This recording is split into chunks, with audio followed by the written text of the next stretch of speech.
Hello guys! Welcome to my first video. Pero bago ang lahat, no, mag-real talk muna tayo.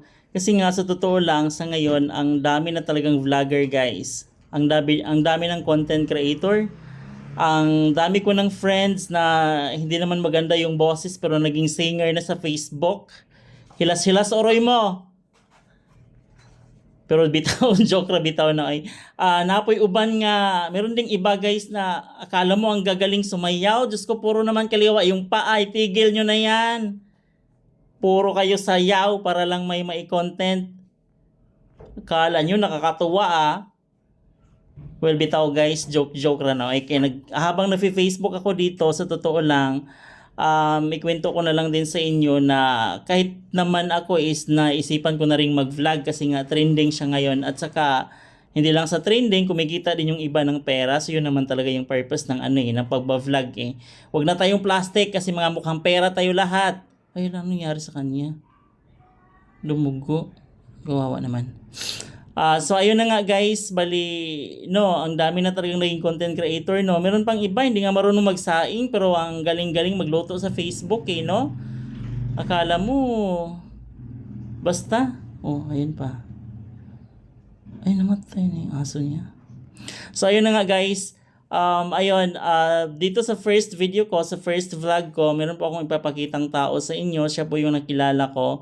Kasi nga ang naisipan kong vlog or content is to help other people naman. Oh, English yun is tumulong para sa ibang tao. Bali mga 5 to 10% lang siguro sa sahod ko kasi hindi naman tayo mayaman. Nagtatrabaho lang naman tayo ng marangal. Wow, marangal. Marangal naman yung trabaho natin at kumikita tayo ng maayos. So, share your blessings daw, ika nga, sabi nila.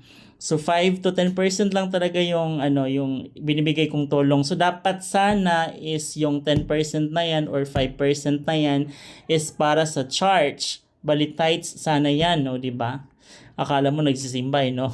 Pero yun talaga yung purpose ko, guys. Ang plano ko is ang plano ko talaga is idiretso ko ng bigay sa tao kasi mas masarap kasi sa feeling yung nakakatulong ka ng nakakatulong ka sa iba. Wow, bait ko, di ba? So ngayon, may papanood akong video sa inyo. Siya po 'yun, si Kuya Michael. Tara. Di ba? Pero sa mga nadaanan ng ko, pag-scroll ko dito kung di ko man kayo na like, pasensya na kasi content lang din naman ako. So, ayun. So, ito yung video, guys. Panoorin nyo. Dapat tinatuloy mo para na rin sa anak mo. Bata pa siya 7 taon. Pero nag-aaral ba to?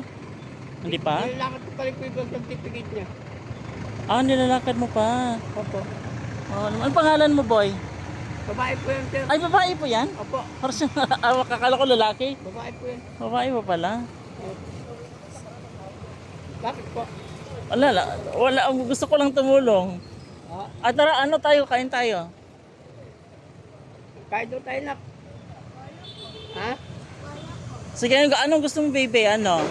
Jollibee? Kabilang po muna namin yung kahit siya namin kasi kilala. So, ayan na nga guys. So, dito, nag-alok ako ng Jollibee, no? So, ang nakakatawa na part na to kasi nga, pagka-uwi ko ng bahay, nag-review ako ng videos. So ngayon, narinig ng partner ko, sabi niya, ang plastic ko daw, paalok-alok pa ako ng Jollibee. Hindi ko nga daw sila matrate sa sa Jollibee or Mang Inasal, sabi niya. Pero hindi naman. Parang totoo 'yon. Pero hindi mabait naman ako, guys. Pagtulog. So ayun na nga, ayan. Diyan lang Hindi ba yan nila? Hindi ba mawawala yan? Hindi po, diyan po kami natutulog minsan. Dyan po natutulog Kilala minsan. po kami dyan Sige, saan yung gustong kumain? Wala po yung gusto kumain.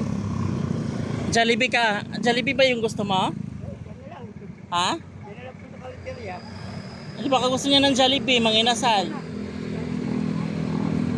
Ha? Kahit kita, din pa naman sila. So mahihain talaga yung baby dito. Siguro hindi pa siya sanay kasi nga 'di ba? Wala nga yata siya sigurong kalarong bata na iba. So mahihain talaga siya. Pero ang lusog niya Pa? Malusog siya. Opo. Hindi naman po pinababayaan sa pagkain yun. Pag nakapagbenta po ko, bibili po ang pagkain namin. Pero dapat magpapagaling ka din kuya kasi para sa anak mo na lang din. So ayan, dito kasi napansin ko talaga na hinihingal siya. So doon ko nalaman na ano pala, meron pala siyang sakit sa baga. So maaga daw siya tinamaan ng sakit sa baga at saka na ikwento niya rin sa akin na humihingi siya dati ng gamot sa barangay pero hindi daw na natapos yung 6 months. Oo, totoo. Ang pangalan mo po? Michael po. Michael? Opo. Ah, yung apelido mo? Relax po. Ah, Michael. Sige. Dati po ako dito Valenzuela, dito po talaga ako laki. Ah, dito ka din talaga Valenzuela. lumaki. Pinanganak ko Caloocan. Ah, Monumento ako pinanganak MCU. sa monumento pero dito ka talaga lumaki. So wala ka pa yung pamilya dito? May pamilya po ako, kaya lang wala na lang po ako magulang. Ah, Ano lang po lang ako, wala na rin po ako sa magulang. mga kapatid mo po? May mga kapatid po, kanya-kanyang pamilya na po kami. Kanya na. Kaya hindi pwedeng sama-sama kami. Hirap talaga ng buhay, Pamilya na no? po eh. Kaya kanya-kanyang buhay. Eh, yung isa ko babae po, pangalan ko babae. Nagkakalawag Jason. Tapos may kapatid kong bunso. Nagtrabaho po, di ko alam kung isang banda. Dahil may kapatid din po kami sa sa ama't ina. May kapatid po rin po pa kami. Sige. Kami kapatid, kaya lang. Iba yung ama at saka ina. Mang-inasal tayo para makakain kayo ng marami. Nakakain naman po kami maayos eh. Nakakain din po kami doon. Ah, makakain nyo lang din? Oo. So, dito mo malalaman talaga no na sa katayuan ng isang tao kapag ka mabait talaga is mabait talaga. So si Kuya kahit ganun yung sitwasyon niya, hindi talaga siya yung taong mahilig mag-take advantage sa kabaitan ng iba kahit siya na yung inaalok. Panghapunan nyo na lang din.